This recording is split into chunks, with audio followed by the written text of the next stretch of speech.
But one of the key Democrats pushing President Biden to change policy and end the U.S. support for Israel's war with Hamas is former Michigan Congressman Andy Levin. He joins us right now. Mr. Levin, thank you for being with us today. Okay, here's a question. How concerned do you think Joe Biden really ought to be? Michigan is right up there. It's the second or third most important swing state. How concerned should Joe Biden really be about this? Chris, whichever swing state you end up losing turns out to be the most important. Fair. That's how you judge it. And Joe Biden, I can't do an electoral college arithmetic without Joe Biden winning Michigan and have him win the presidency. And I need him to win the presidency. He must be reelected. So I think we have to be very concerned about this. One of your panelists was hitting it quite squarely. Yes, this is Arab Americans. And even though Cook County has the most Palestinians, Michigan is the most densely Arab American state by far. And we have a lot of Muslims here. We have a lot of young people. Of the 100,000 people who voted uncommitted here in the primary on February 27th, you saw big increases in uncommitted on college campuses in Ann Arbor, where University of Michigan is, in East Lansing, where Michigan State is. And we can't win without them. To be a quibbler because it is by nature. President Biden didn't do that much worse than Barack Obama did in Michigan in 2012 against undeclared. It was just a statistically insignificant couple of points. And it's not like Donald Trump, who celebrated his Super Tuesday victory by announcing, my message to Israel, finish the job, is going to draw a lot of those voters over. Right. Is there maybe a little hyperventilation going on here in the political class about the dangers to Biden? No. And I mean, the danger isn't at all that these folks will go vote for Donald Trump, for God's sakes. The danger is just that they'll stay home, that maybe some might vote for a third party, but they'll stay home. And that would be fatal for Democrats winning here in November. Joe Biden can do this. Otherwise, things are going very well.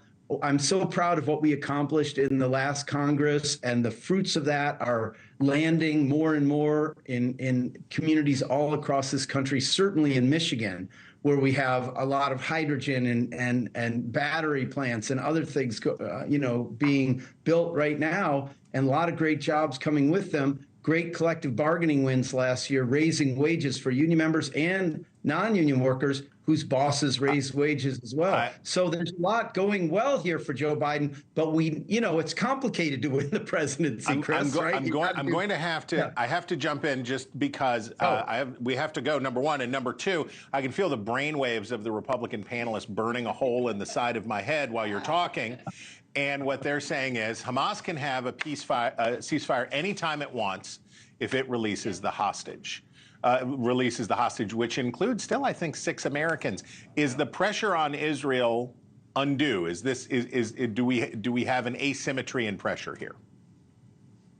Chris, Netanyahu's strategy here has been the opposite of the effective strategy to win the release of the hostages. I am so committed to seeing every hostage released safely. Sadly, while he's been prosecuting this horrible war, quite a few hostages have died, including in friendly fire, as we know, or whatever you call it, when there was that sad clash in a tunnel or something. And we must get the hostages released.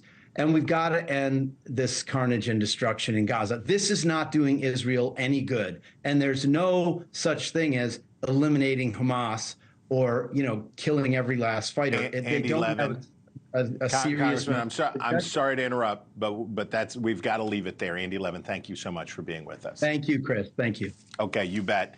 All right. Go ahead, say Republicans.